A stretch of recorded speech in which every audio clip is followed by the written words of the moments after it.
ओम श्रीकृष्ण परब्रह्मणे नमः। श्रीमद्भगवद्गीता अथ अष्टादशोऽध्यायः। मोक्षसंन्यासयोगः। अर्जुन उवाच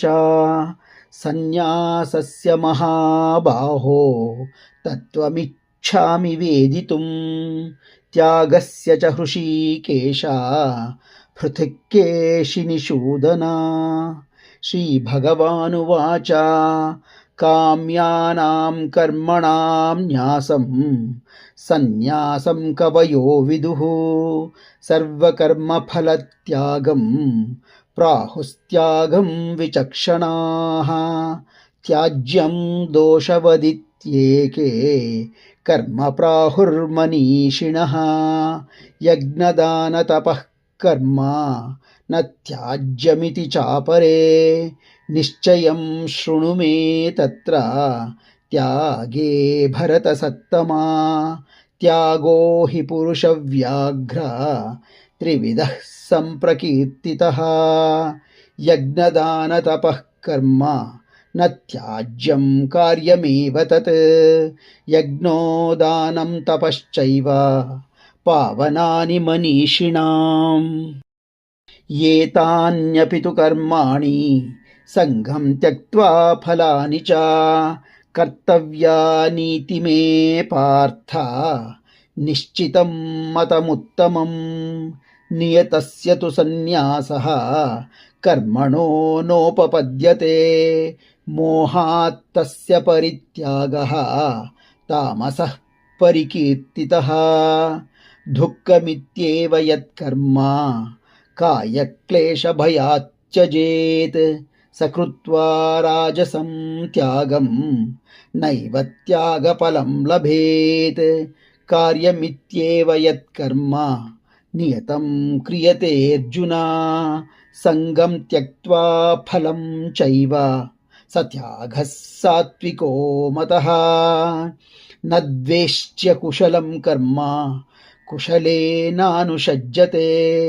त्यागी सत्त्वसमाविष्टो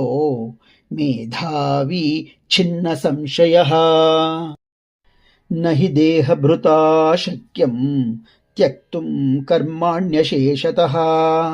यस्तु कर्मफलत्यागी सत्यागीत्यभिधीयते। अनिष्टमिष्टं मिश्रञ्च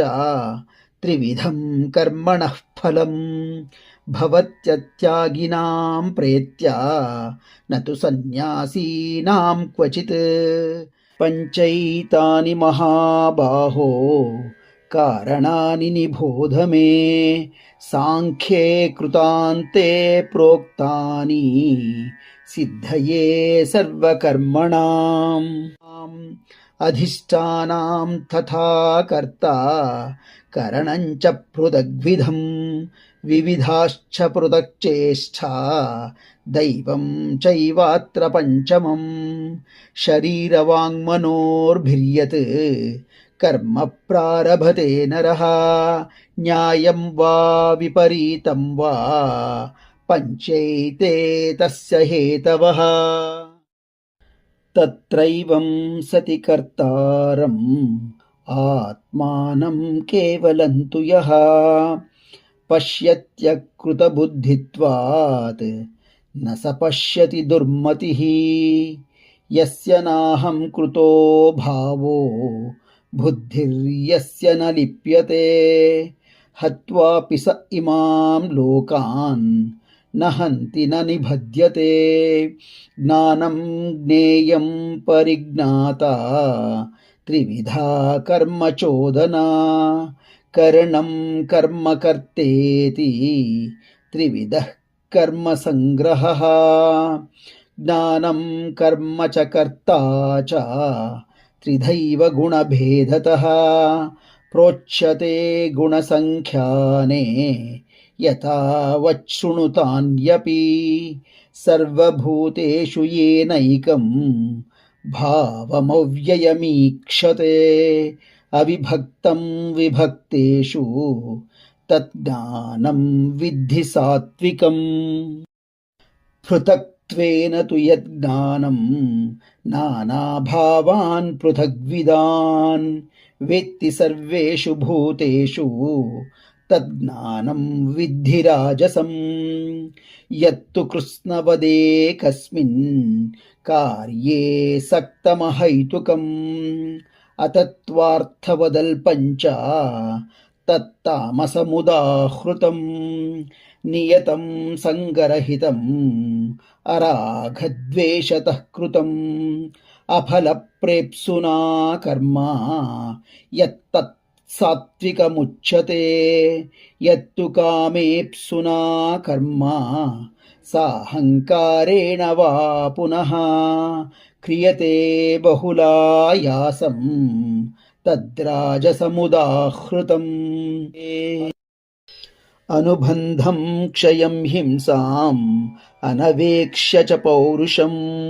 मोहादारभ्यते कर्म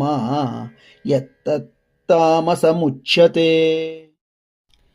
मुक्तसङ्गो नहं वादी धृत्युत्साहसमन्वितः सिद्ध्यः सिद्ध्योर्निर्विकारः कर्ता सात्विक उच्यते रागी कर्मफलप्रेप्सुः लुब्धो हिंसात्मको शुचिः हर्षशोकान्वितः कर्ता राजसः परिकीर्तितः अयुक्तः प्राकृतस्तब्धः शठो नैकृतिको लसः विषादी दीर्घसूत्री च कर्ता तामस उच्यते बुद्धेर्भेदं धृतेश्चैव गुणतस्त्रिविधं शृणु प्रोच्यमानमशेषेण पृथक्त्वेन धनञ्जय प्रवृत्तिञ्च निवृत्तिञ्च कार्याकार्ये भयाभये बन्धं मोक्षञ्च या वेत्ति बुद्धिः सा पार्थ सात्विकी यया धर्मम् अधर्मञ्च कार्यं च कार्यमेव च अयथावत् प्रजानाति बुद्धिः सा पार्थराजसी अधर्मं धर्ममिति या मन्यते तमसावृता सर्वार्थान् विपरीतांश्च बुद्धिः सा पार्थतामसी धृत्या यया धारयते मनः प्राणेन्द्रियक्रियाः योगेनाव्यभिचारिण्या धृतिः सा पार्थ सात्विकी यया तु धर्मकामार्थान् धृत्या धारयते अर्जुन प्रसंगेन फलाकाङ्क्षी धृतिः सा पार्थ राजसी यया स्वप्नं भयं शोकं विषादं मदमेव च न विमुञ्चति दुर्मेधा धृतिः सा पार्थ तामसी सुखं त्विदानीं त्रिविधं शृणु मे भरतर्षभा अभ्यासाद्रमते यत्र दुःखान्तं च निगच्छति यत्तदग्रे विषमिव परिणामे अमृतोपमं तत्सुखं सात्विकं प्रोक्तम् आत्मबुद्धिप्रसादजम् विषयेन्द्रियसंयोगात् यत्तदग्रे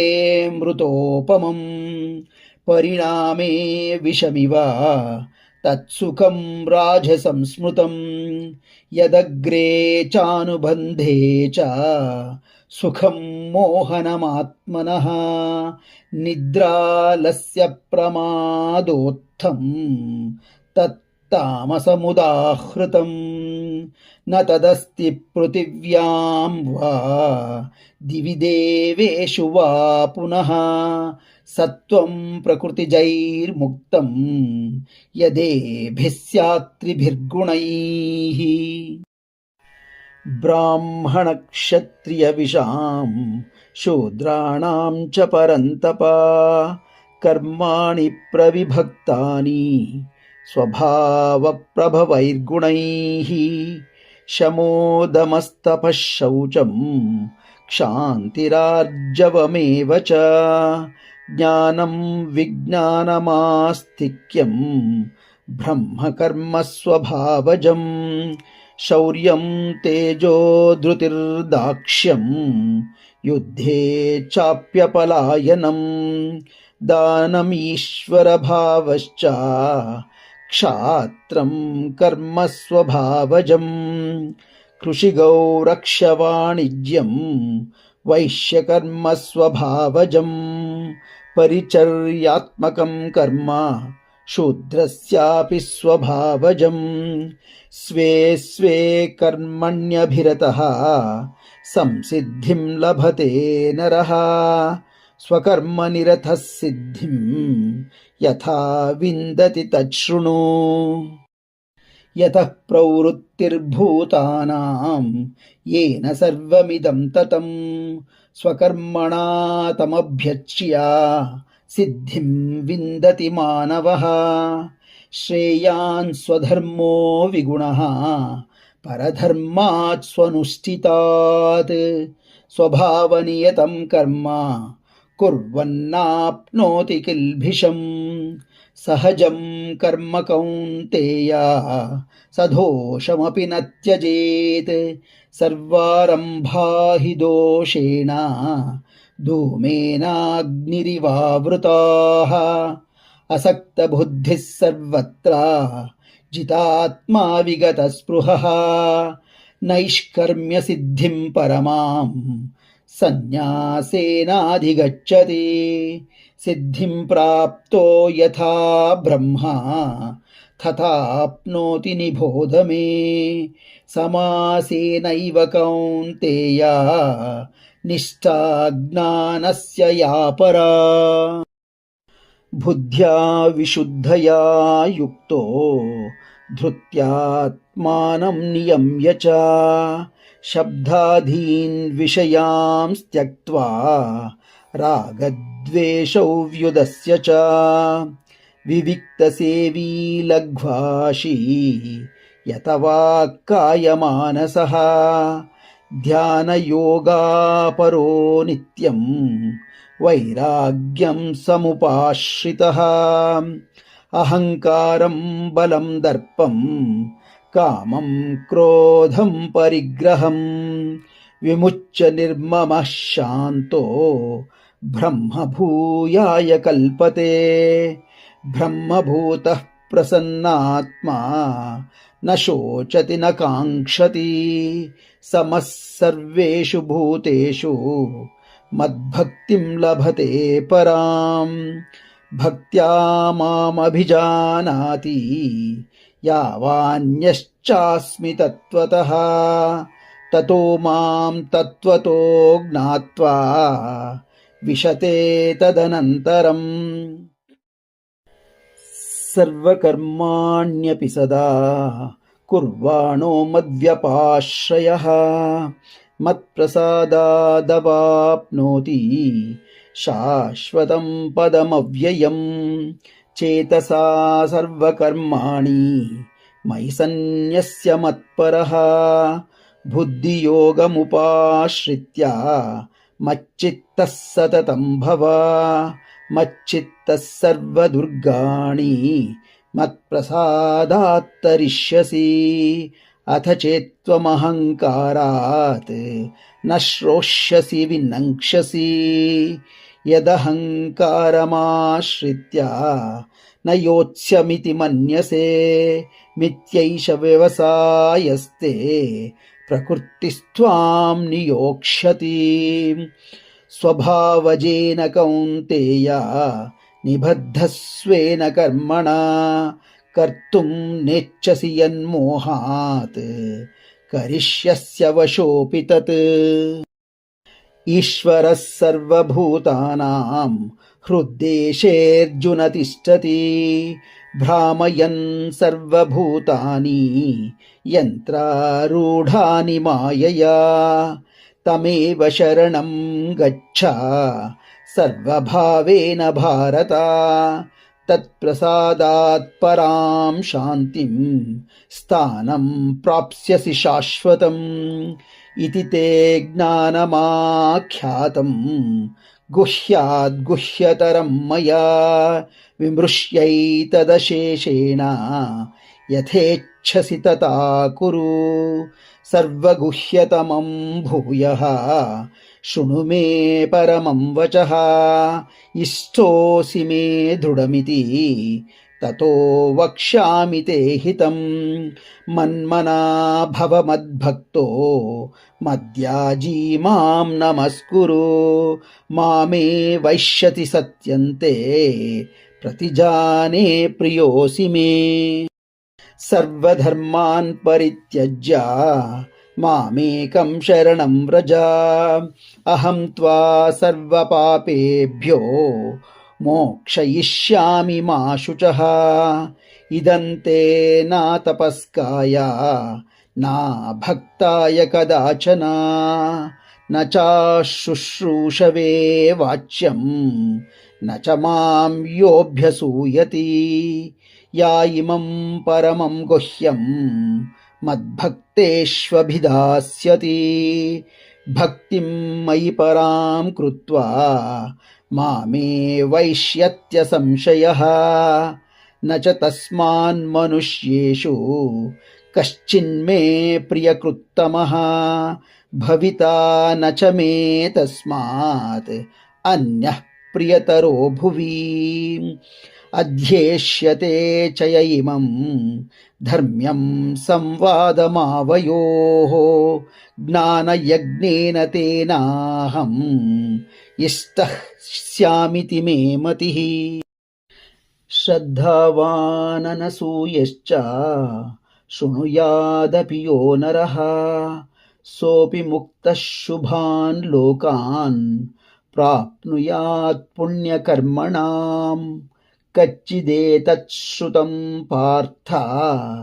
त्वयैकाग्रेण चेतसा कच्चिदज्ञानसम्मोहः प्रनष्टस्ते धनञ्जय अर्जुन उवाच नष्टो मोहः स्मृतिर्लब्धा